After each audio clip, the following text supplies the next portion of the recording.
Dando continuidade, nós paramos ali no final do tópico 1, né? Agora estaremos falando do tópico 2. O tópico 2 diz assim: arraigados e fundados em amor. Me perdoem porque eu dividi o vídeo, tá, irmãos? Mas eu acho que ia ficar muito longo, até porque para baixar um vídeo muito longo fica ruim, né? A nossa internet ela não é muito boa, então eu farei 2 vídeos curtos para que facilite. Esse aqui é a continuação do primeiro vídeo. O tópico número 2 diz assim: arraigados e fundados em amor, né? O que é arraigados? Enraizados, né? Estabelecidos, firmes, fixados, né? E fundados em amor.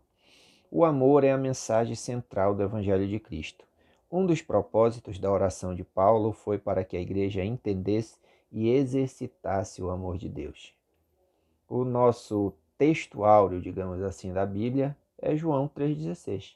Porque Deus amou o mundo de tal maneira que deu o seu Filho unigênito, para que todo aquele que nele crê não pereça, mas tenha a vida eterna. Né? É o resumo de todo o Evangelho de Jesus Cristo. Porque Deus amou o mundo de tal maneira que deu o seu Filho unigênito. Unigênito, único Filho. Amém? Amor, a virtude cristã, o subtópico número 1. Nas Escrituras, o amor é atributo divino. Aquele que não ama não conhece a Deus, porque Deus é amor. 1 João capítulo 4, versículo 8. Foi por amor que Cristo se entregou para o resgate da humanidade. O amor é o resumo da lei e dos profetas, o sinal dos discípulos de Cristo, a prova de filiação com Deus, e deve ser expresso por meio de atitudes concretas. O amor de Deus não é simplesmente eu falar, né? Eu dizer e expor através de, de, de certas palavras, né? Que o nosso vocabulário permite, né? Fazer aquilo ali que nós chamamos de engodo. O amor de Deus não, ele não permite, ele não é dessa maneira. O amor de Deus é estabelecido, deve ser expresso por meios de atitudes concretas. Porque Deus amou o mundo de tal maneira, ele deu o seu filho, né? Se ele deu, quer dizer que ele expressou ali o seu amor.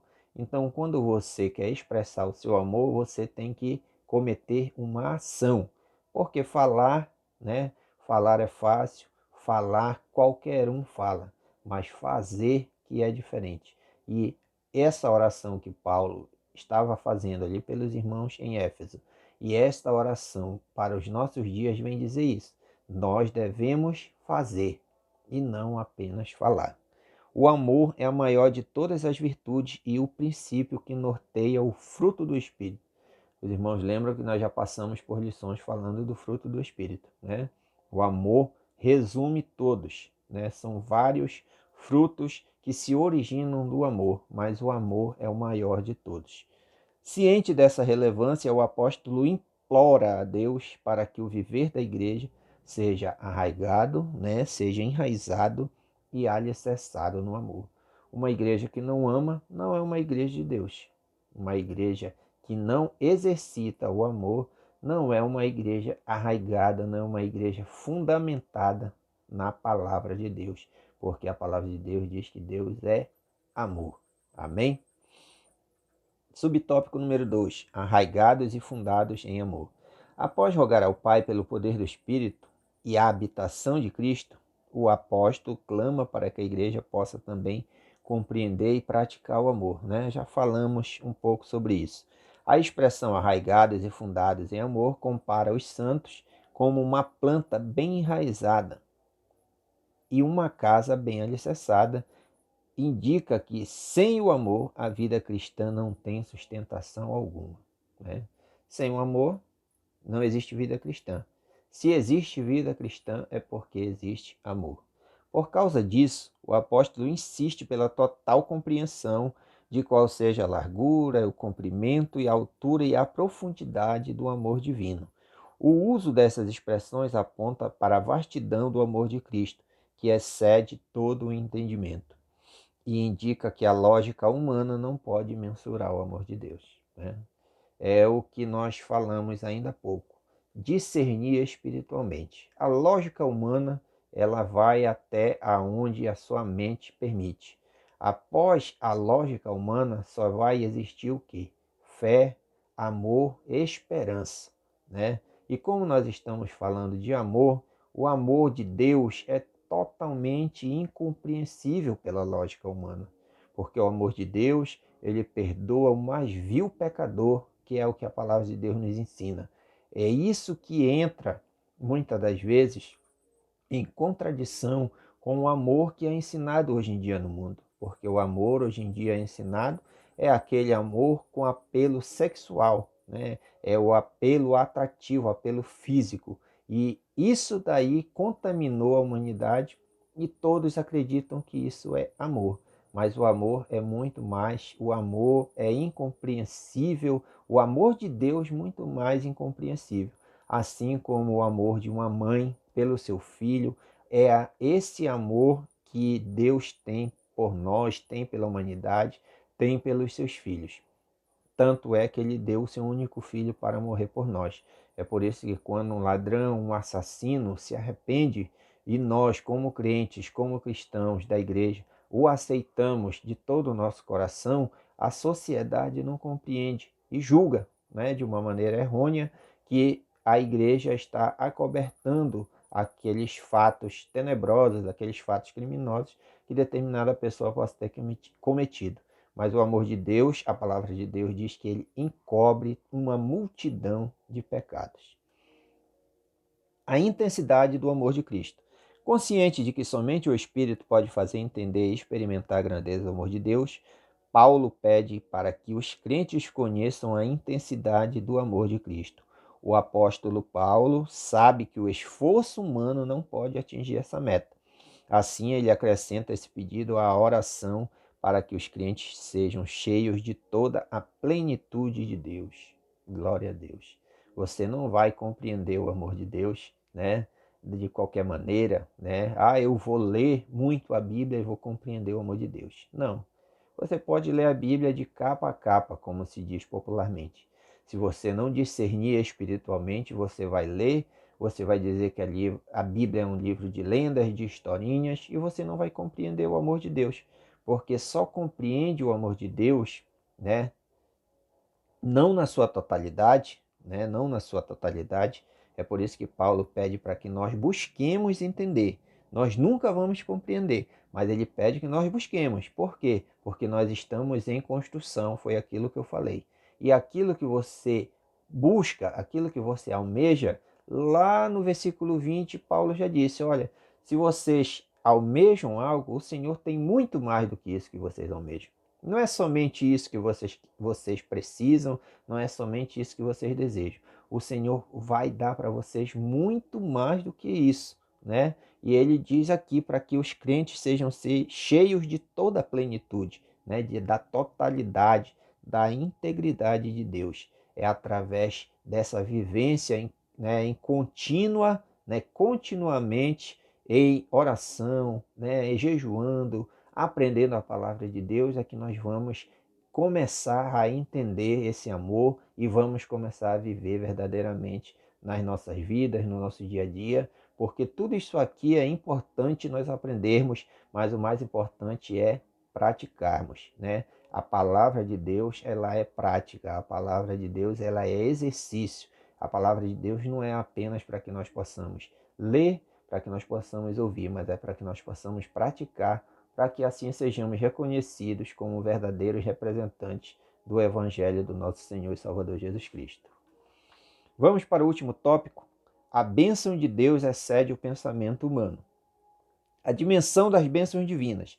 Ao concluir a ousada oração, Paulo lembra de que a magnitude do poder de Deus é capaz de fazer muito mais abundantemente além do que pedimos ou pensamos. Isso indica que Deus pode fazer ultrapassar em muitos nossos melhores anseios e desejos. Já falamos sobre isso. Quer dizer que a mente humana é incapaz de alcançar a dimensão das bênçãos divinas. Então você pode ser formado, né? pode ser graduado, pode ser mestrado, pode ser doutorando, pode ser PhD. Você vai, cada fase dessa de qualificação, você vai superdimensionando a sua mente. E você pode chegar na maior que tiver. Mesmo assim, você não vai compreender nada do amor de Deus se você não discernir espiritualmente aquilo que ele quer transmitir para você. É isso que Paulo está falando. Nada do que a nossa mente consiga imaginar vai dimensionar as bênçãos divinas. Amém? O subtópico número 2, o convite para a adoração. Paulo encerra esse capítulo com um convite de adoração a Deus, cuja glória é devida na igreja por Jesus Cristo em todas as gerações. Quer dizer que Paulo escreveu essa carta, cerca de 58 a 70, 60 depois de Cristo, mas esses ensinamentos servem para nós, todas as gerações. A conclusão paulina não poderia ter sido diferente. Nos versículos anteriores, ele discorreu acerca da boa nova do mistério revelado, das muitíssimas riquezas de Cristo, da grandeza do poder de Deus e da infinitude do amor e de todas as bênçãos divinas. Além dessas e das demais bênçãos, a única coisa a ser acrescentado era o louvor ao Senhor Deus, detentor de tamanhas dádivas. Para encerrar o comentário acerca desta lição, o subtópico número 3 diz assim: a glória devida a Deus. Esse aqui resume esse número 2. Finalmente, Paulo prossegue a ensinar que Deus deve ser glorificado na igreja e em Cristo. Quer dizer que os atos de louvar e glorificar Deus fazem parte dos propósitos da instituição da igreja. A igreja é instituída com este propósito: louvar, glorificar, agradecer, evangelizar.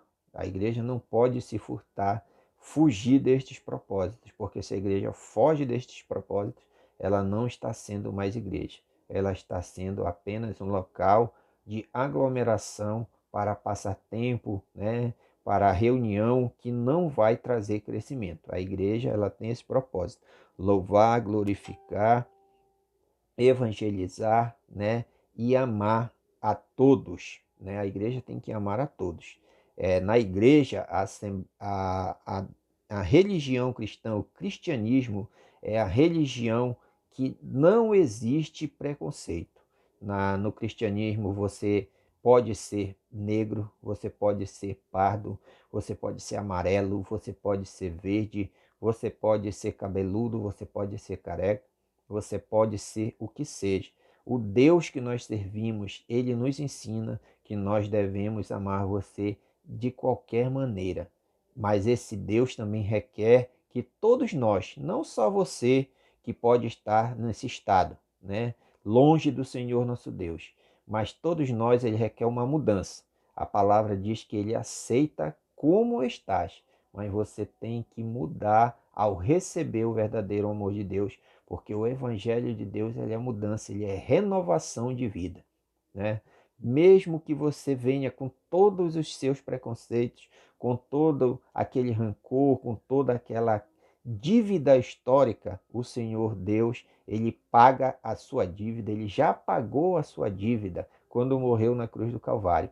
Então ninguém deve mais nada a você e você não deve nada a ninguém. Apenas ao Senhor nosso Deus você deve louvar, glorificar, entregar sua vida a Ele, para que assim você seja liberto de todo sentimento ruim.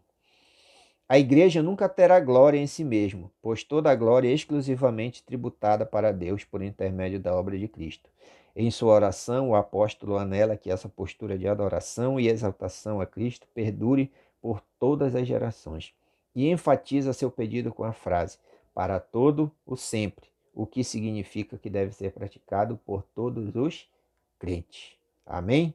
Então esse ensinamento veio desde lá, de poucos anos depois de Cristo, 60, 70 por aí, mas esse ensino vem perpassando as gerações e chegou até nós, e hoje nós estamos aqui falando sobre ele. Nós devemos aprender com Paulo, devemos aprender com Cristo, devemos aprender a palavra de Deus, porque ela foi inspirada pelo Espírito Santo, e é essa palavra que faz com que nós cresçamos diante do Senhor nosso Deus. A ousada intercessão de Paulo anelava o fortalecimento da igreja. O apóstolo tinha ciência de que o perseverado cristão dependia de 4 princípios basilares, aos quais ele pediu a Deus em oração: fortalecimento de poder, presença plena em Cristo, o intenso exercício do amor de Deus e o contínuo crescimento espiritual até encontrar a perfeição. Durante esse processo, o povo de Deus deve glorificá-lo em todo o tempo. Aleluia. Glória a Deus por isso. Então está resumida aqui a lição. Espero que você tenha compreendido. Espero que você tenha aprendido um pouco da palavra de Deus. E não se esqueça de se fortalecer no poder, buscar a presença plena de Cristo, exercitar o amor de Deus e crescer espiritualmente de forma contínua, dia a dia, né? O pastor, até esqueci o nome agora, que eu sempre assisto os seus vídeos na internet, ele tem uma frase assim: hoje melhor do que amanhã, né?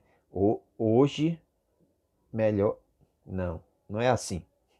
Eu vou corrigir aqui. Amanhã melhor do que hoje, hoje melhor do que ontem, né? É o crescimento, né? Você está numa escada rolante, né? Em ascendência. Você tem que todo dia estar melhorando na presença do Senhor, aprendendo a palavra de Deus, buscando o Espírito Santo do Senhor, que ele vai te capacitar, ele vai te ensinar e vai fazer com que você viva de forma que a palavra de Deus exige. O amor de Deus excede, né, todas as coisas. O amor de Deus cobre uma multidão de pecados e o amor de Deus faz com que você interceda pelos seus irmãos, interceda pelos seus amigos, interceda pelos seus colegas, interceda pelos seus inimigos, né? Esse trecho, essa parte do amor de Deus, isso ele faz com que você mude totalmente sua concepção e você vai interceder pelos seus inimigos, entregando eles nas mãos do Senhor.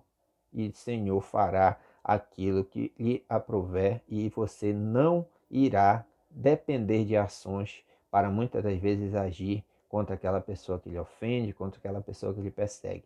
Entregue nas mãos de Deus, faça com que a sua oração chegue aos céus de uma maneira limpa, de uma maneira pura, de todo o seu coração e não apenas por mera formalidade.